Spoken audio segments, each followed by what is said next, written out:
I'm going to run through another example here of solving a right triangle.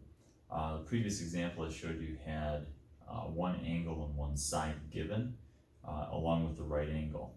And in this example, I'm going to have the right angle along with two sides. Okay, so no other angles are given. Like I said previously, I can't really show you all the possible combinations, but I think an example where you have one angle, one side, and an example where you have two sides should be sufficient to give you an idea of how to solve these. Again, the main idea here is you're going to be given three pieces of information about a triangle, the right angle and two others. And then you're going to need to use these 8 different relationships: the Pythagorean Theorem, the angle sum of a triangle, the fact that the two angles that are not right angles add up to 90, and then the 6 trig functions for the two acute angle, the two non-right angles, acute angles, I guess. Okay, so in this example, you have the right angle, and I'm giving you 2 of the sides. One of the sides is a leg, and it's 23.41 feet. The other side is the hypotenuse, it is 29.62 feet. Okay, so our goal in this problem is to find the other side, the length of the other side, and the 2 missing angle measures. Okay, now I would probably start out by finding the other side. It doesn't really matter, you could actually work this out any way you want, but I'm going to go with the other side because the Pythagorean theorem stands out. Pythagorean theorem is the way that we relate the 3 sides of a right triangle together. Okay, so I would take, now in this case, my letters are different. I'm using P, Q, and R rather than A, B, and C. It doesn't really matter what the letters are. As long as the Pythagorean theorem, you're squaring the 2 legs and adding them up and equaling them to the hypotenuse squared. Okay, so we have R squared plus P squared equals Q squared in our situation here. So when I plug everything in, my R is the variable. The P squared, I have 23.41 squared, and the Q is 29.62 squared. Now, of course, we're going to need a calculator for these, unless you're really interested in doing these by hand or really good at mental math. I'm going to go ahead and throw these in the calculator. 23.41 squared, and you're going to get 4 decimal places because when you square 2 decimal places, it doubles the number of decimal places. So we get R squared plus 548.0281, and if I do 29.62 squared, we're going to get 877.3444. Okay. All right, so now I'm going to just solve this for the R squared. So I'll subtract 548.0281 from both sides. Okay, we're going to have then R squared is equal to, and I got to run through that calculation, 548.02, and that is 329.3163. Notice I'm not rounding anything at this point. Trying to keep as many digits as possible from the calculator. Now I'm going to take the square root to find R, and the square root of 329.3163 is, now here's where I need to do some rounding. This is going to be an approximation because when I do the square root of this, it's going to be an irrational number. I'm going to go ahead and round this to the same number of decimal places as we had in the beginning. And so we're going to have 18.15 feet. Okay, so my calculator is reading 18.14707414, but it rounds to 18.15 feet, okay? All right, so there's my, the other leg of this triangle. That's one of the three answers we're looking for. The two angles now are going to be found using the trig functions. There's not really any other way to relate the angle to the sides, right? We have the angle sum equation, but that really just relates the angles together. I've got to get the sides involved. If I were to look at, let's say, angle P for a moment, angle P can be found, and now I made a suggestion in a previous video that you should always go back to the original given values whenever possible because there's no rounding involved. I could use 18.15 for my R in calculating the angles. However, I rounded some stuff here, and so there's going to be progressively larger error the more you use a rounded number. It's not to say you can't use it. Okay, you could use it and it would be okay, but I'm going to go back as often as possible to the original given information.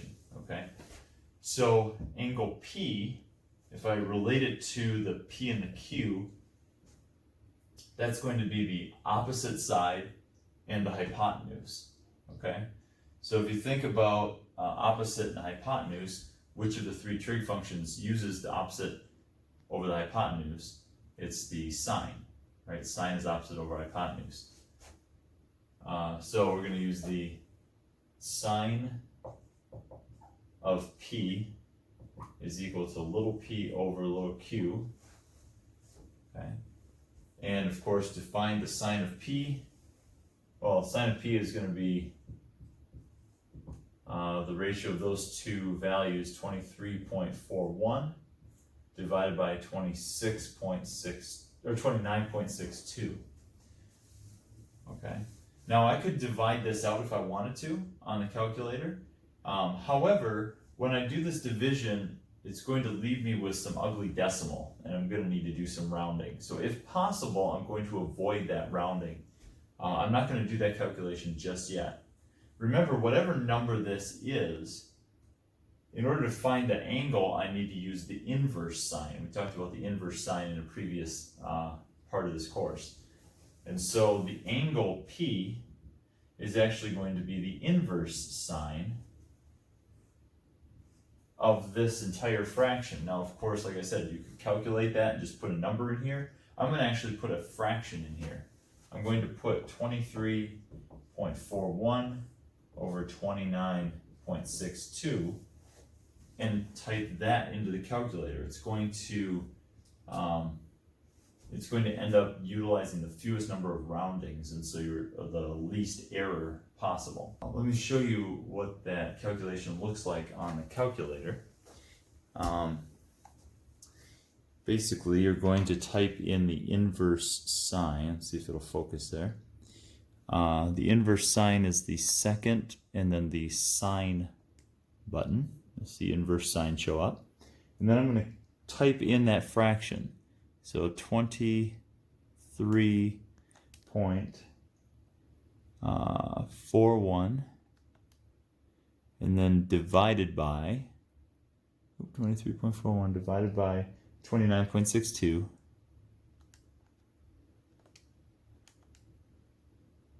And then I'm going to close the parenthesis. Okay, so hopefully you can see that. Of course, it doesn't show all in one line. You kind of have to scroll back to see the whole thing there. And then I hit enter, and it should give me about 52.2177043. Okay, so that's our angle. Okay, now of course my calculator is in degree mode. You got to make sure it's in degree mode, otherwise this will give you a different reading. So the measurement of angle P, no, this is going to be an approximation. I'm going to have to round it at the end here, but the rounding, the error is going to be less than if I had done some rounding previously. Measurement of angle P is going to be approximately 52.2177043. 0.77. Well, you know what? Let's round it off right there for now. Just for the sake of this problem, because you're going to see some of these in the homework, I'm going to go ahead and convert this into degree minute second conversion, or degree minute second units. Okay, so right now I have decimal degrees, but if I wanted to convert that to degree minute seconds, I need to take, if you recall, I got to take the decimal portion of this and multiply it by 60. So I'll do that, and I'll keep the rounded value for right now. So 0.2177 times 60. That gives me the number of minutes. So this is the same as 52 degrees. And then when I take this decimal portion times 60, I get 13.062 minutes. And of course, I don't want a decimal minutes, I want seconds. So I'm going to take the 0.062 and multiply that by 60 also. And that will give me 3.72. So about 4. I'll round that off to the nearest, well, maybe the nearest tenth. So that's 52 degrees, 13 minutes, and then it turns out 3.72 seconds. So we'll go to 2 decimal places there. Okay. All right. So this is a good answer for that angle. Of course, you could round that to 4 minutes, or I'm sorry, 4 seconds instead of 3.72. Whatever. Doesn't matter. It may matter depending upon what my math lab asks you to do, or where I ask you to round it on a test. Okay. The final part of this then is to find angle R, okay? And I could use a trig function. In this case, I'm going to go, I think it's a little bit easier to use the angle sum formula. And so I know the angle R, measure of angle R, is going to be 90 minus this previous answer, right? It's 90 minus angle P. So it's going to be minus 52 degrees, 13 minutes, and 3.72 seconds. I'm running out of space there. I guess just for the sake of making this calculation work out, I'm going to go ahead and round that off to 4 seconds. There it is. So 52 degrees, 13 minutes, 4 seconds. Now to do this subtraction, a little bit harder to use the calculator on this one. I'm going to think of this 90 degrees as, well, first of all, I'm going to think of it, I got to break it down into degree minutes seconds, right? So you could think of it as 90 degrees, 0 minutes, and 0 seconds. In order to do the subtraction, you've got to convert one of these degrees. It's kind of like the borrowing process when you subtract. You got to convert one of the degrees to minutes. So this would become 89 degrees and 60 minutes and 0 seconds, right? So 89 degrees, 60 minutes is the same as 90 degrees because 60 minutes is 1 degree. And then I've got to borrow to get some of the, to get some seconds over here. So I'm going to borrow one of the minutes and turn it into 60 seconds. Okay, so this becomes 89 degrees, 59 minutes, and 60 seconds. So I've done some borrowing, okay?